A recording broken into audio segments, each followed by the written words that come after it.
Aloha! Aloha! It's the Tim and Rebecca show. It's the Rebecca and Tim show. It's the Rebecca and Tim show. I had to start it up like this because we're having a problem with the rotation of the angle and the camera and stuff like that. Hello, hello, hello. Here we are having paleo pancakes again, as we have in the past. And we're just saying hi. Hello. Hello. I don't know who Mark Johnson is. Hi, Mark Johnson. They want us to tag him in this video. No, I don't think so. That's a little weird. We'll leave that alone. Who is that? Mark Johnson's from high school, but I don't know why he would be in there. Oh, it's really bizarre. So, I want to talk about that movie. We saw Fahrenheit 11/9 the other day. Oh, we did. And we highly recommend it.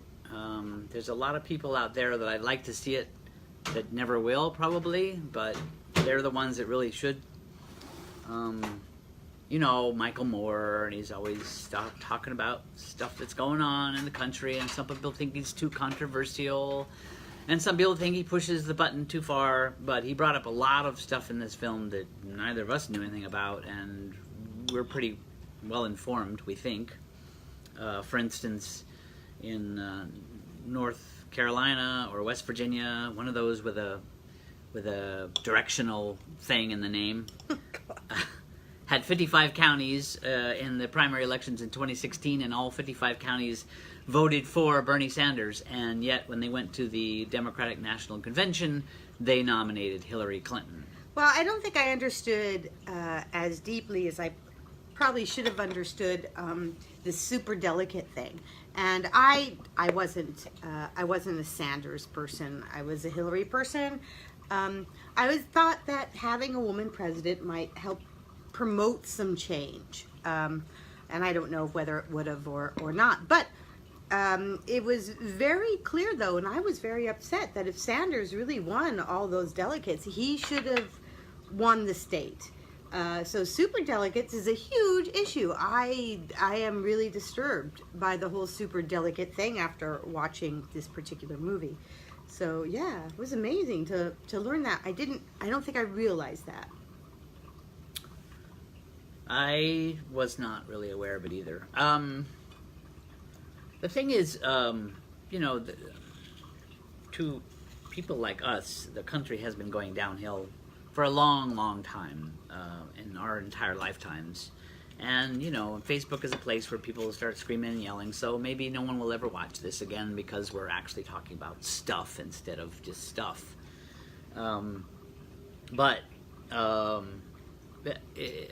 Because no one will ever see it, we should just talk about a few things that are in the movie, and that way you don't have to see it, we'll just tell you. In Flint, Michigan. Oh, gosh. Well, the governor of Michigan wanted to privatize a lot of the public work, so one way he did that was he got rid of, what did he get rid of? He got rid of an entire party, or he just came in and, he declared a state of emergency. Yes. And in that, he was able to get rid of a whole bunch of people and just replace them with corporate people who would take the water supply and corporatize it, and take the electric supply and corporatize it. And anyway, they had apparently according to the movie, they had a pipeline from one of the major Great Lakes, can't remember which one, to Flint. And they decided that rather than keep on using that, they would build a whole new one and then charge the people of Flint money for that water. So they switched the water to the in the process river. of construction, they couldn't use the original one that had fresh water, so they diverted it to the Flint River, which is full of lead and other toxic waste, and they showed pictures of it, and it was quite disgusting. And so the water is still bad in Flint. The water is still bad. This is in many, Flint. many years ago, at least 10, if not 15 years ago, when all this started happening. And all these children, all these kids are dying as a result of it, or they have emotional issues, they have physical issues, they have memory problems. Well, they said that lead will never, ever, ever, ever leave your body once you have it, and it will get passed down at least 3 or 4 generations to your children. It's astounding, and what was really astounding to me was that nobody was willing to take responsibility for their actions. Well, the governor had heard reports, so he asked someone to go down and investigate. The person went down and wrote back a very clear letter saying, yeah, there's a big problem, and children are being poisoned, and this something needs to be done about this immediately. We recommend you switching back to the original water supply, and the governor saw that and ignored it. He basically told all his staff to ignore it completely, and so children are dying. But then they found out later that the General Motors plant, it's not only children that are dying, it's mostly people who are in black neighborhoods that are dying. Right. So not only is it children, it's the black community that is specifically being killed off. It's extraordinarily, it's basically whatever that term is for ethnic cleansing. Type, yeah, it is. So then they found out that Michigan is full of like auto manufacturing, right? That's what it's famous for, Detroit. And the auto factory in Flint, the engines were being corroded by the water because it was coming from the Flint River, and it was full of toxic waste, and it was destroying the engines. So the governor decided to divert the good water to General Motors, because this was a real problem, but didn't divert the clean water to the disadvantaged communities where people were getting sick and dying. It makes no sense to me. I mean, how can this man sleep at night? How can he sleep at night? I am astounded. How can he sleep at night? How can anybody who causes harm to others like this sleep at night? It must be with a lot of drugs, because I don't know how. Well, actually, I've read an interesting study that my students are reading, and I'll see if I can find it and post the link. But the more you lie, the more you accept that the lies are truth. So somebody who might be a habitual liar, right, and is working only for their own self-interest, and in their own self-interest they do a great deal of lying or exaggerating and the whole 9 yards, you start to accept it as the normal way of thinking, and you don't see it as a lie anymore. So these people probably can sleep at night without any massive consequences. And there's someone in our lives right now who I can't remember his name, but he's very, very prominent in our country right now. And I think he'd be a good example of that. Actually, he runs the country. That's him. Yeah. Changing positions every 5 seconds. And I don't even think he's aware of it. But anyway, the movie was about that and a lot of other pieces of information that... 45? 45 what, Marion? Hi, 45. Marion. Hi, Marion. What's 45?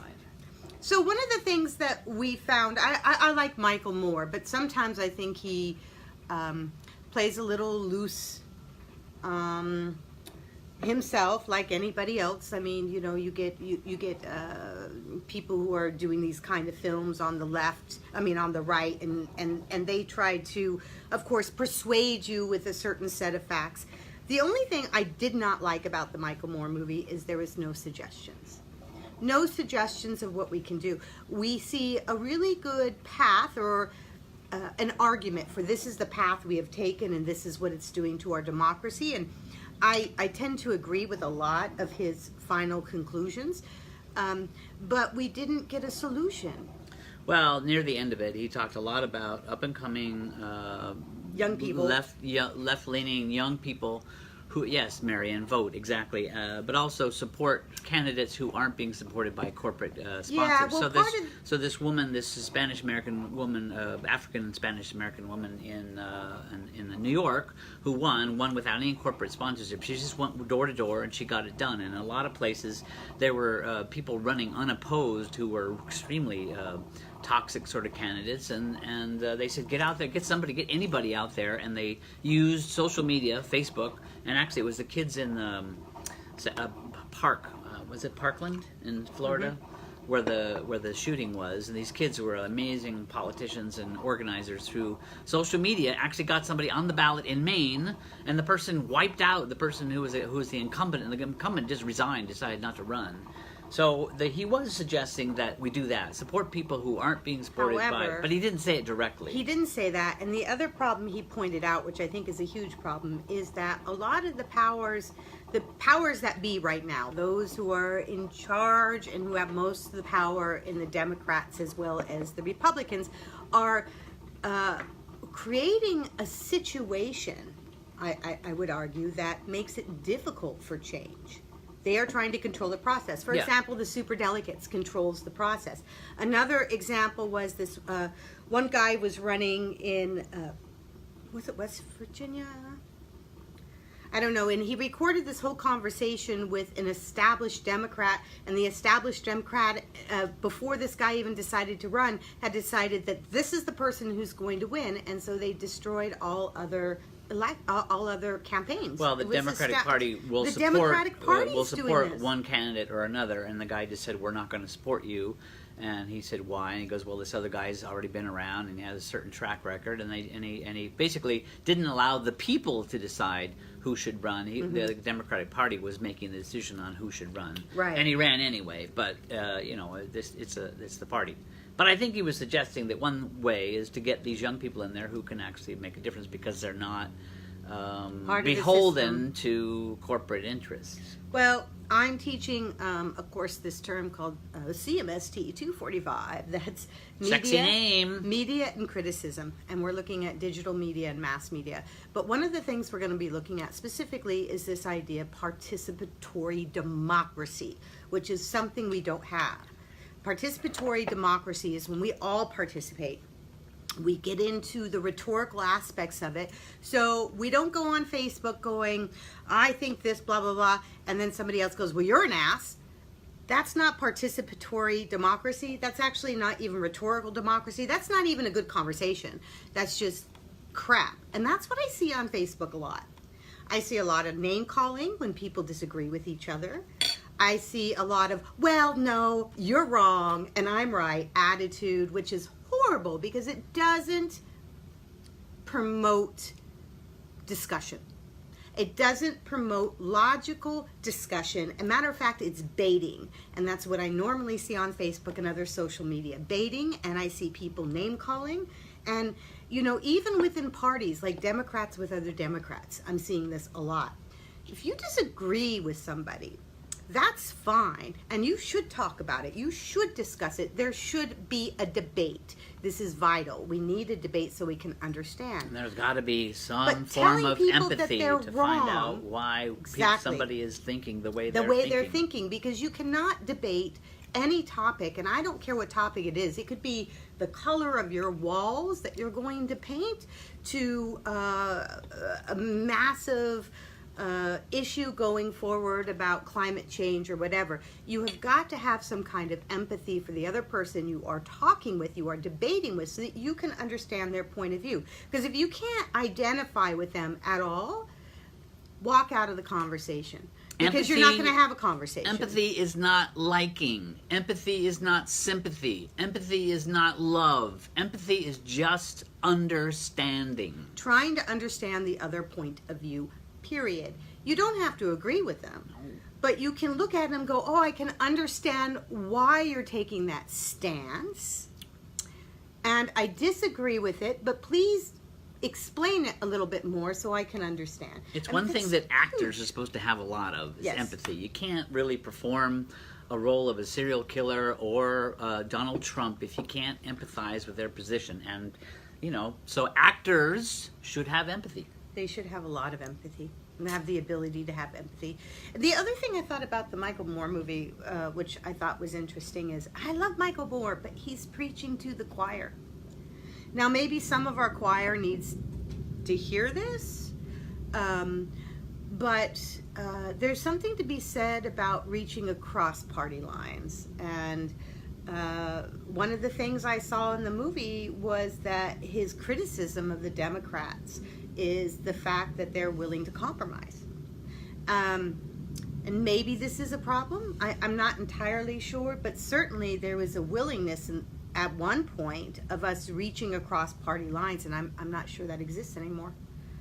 I haven't seen it in years for the Republicans or for the Democrats. I mean, Obama was the last person who seemed to do any reaching across the party lines, and yet he made some decisions that were upsetting to me. And there was a scene in the movie where Obama came to Flint when all these black people who lived there were worshiping him and so happy that he was going to come and save the day. And he came in, and before he even said two sentences, he cleared his throat a few times and said, is there any water here that I could drink? And it was like a stunt. And then he said it was not a stunt. And then he did it again. He did it again in a conference. Touched the water to his lips. Touched the water to his lips, and then everyone in the audience immediately started crying and realizing that this man was not going to come and save the day, and that they were going to make up some excuse for why. Well, we'll try to do something. But basically, he was saying the water isn't as bad as you think it is, and it was very disappointing. So, I mean, Michael Moore takes the shotgun approach. He's like, everybody's bad, and Democrats are bad, and they're compromising, and the Republicans are bad, and we need to fix the system. Well, and it's designed to get you riled up, and I did get riled up. In fact, I'm not very happy with my country right now. So, yeah, he probably didn't do it in the best way, but it does spread information, which is valuable. So I guess especially in this era of fake news. I think some of the takeaways is, well, what do we do about it? I mean, vote, yes, but we still have to deal with an electoral system that does not allow for popular vote or opinion. More than once in my lifetime, the popular vote did not match the electoral vote, and I have a problem with that. Actually, 4 out of the last 5 elections, the result, HarpoCam, did not match the Electoral College, did not match the popular vote. HarpoCam! It did with Obama. Yes, Obama, but in the last 4 of the last 5. Last 4 of the last 5? What do you mean? Oh, you mean the Obama midterm was the election? only one. Oh, he was the only one where it was. Yeah, okay, yeah, I got you. So that's a problem. Superdelegates is a problem. And the fact that we are walking away from a participatory democracy, which is a democracy supported by all of the people, an educated group of people. And I think it's purposeful that we don't have that anymore. One of the people they interviewed was a professor of politics, of political studies, and at NYU, my alma mater. And he said we haven't had a democracy since the 70s, a participatory democracy. Now we are kind of cronyism. I mean, it's the rich, and yeah, it's interesting. It's interesting to see what will happen. So. And on that note, we don't think we know everything. We're just saying what happened with the movie and our thought process. Our thought process. We're not trying to tell anybody how to think. Nope. And we went shopping yesterday for stuff for our home, and that's about it. We're trying to catch up with work from the vacation. Oh my God! I got 20 minutes of work done yesterday instead of 8 hours. And don't tell my clients. And on top of that, we have to plan another trip to Washington State to see my family. Yay! So this time of year is often very busy for us traveling wise because, well, just circumstance, I guess. Circumstance. But then we'll be home for a while, thank goodness, because I'm tired of traveling. And remember, this is brought to you commercial-free by no one. By no one in particular. In most cases, no reason. You will get HarpoCam. And, free of charge. Free of charge. HarpoCam, free of charge. And political commentary. Occasionally. But definitely you're going to be getting a lot of swatches coming up because we're going to be redoing this place. Yeah, if you want to, input into what kind of furniture. And we'll show you our IKEA stuff as soon as we get it up. I think we should have little poles and stuff. We got, we're really I'm looking into battery-operated sconces because we have, I lost my table lamp that was next to my bed, and it was kind of a gross thing anyway because it was this wires. We have wires everywhere. We only have 4 outlets in the entire apartment, so there's wires everywhere. So this lamp, which does almost nothing except put a little light in the room, had those wires sticking out of it, and I thought, if we had a sconce on the wall with no wires, how cool would that be? Well, they've got them. They're LED lights, and they only operate off 4 batteries, and they don't have them in Hawaii. And they won't ship to Hawaii. Well, Amazon will, so we're getting those. We're getting 2 of them. Oh, that's good. That's exciting. You didn't show me those. No. And that's it. And that's it. Have a great day. Aloha.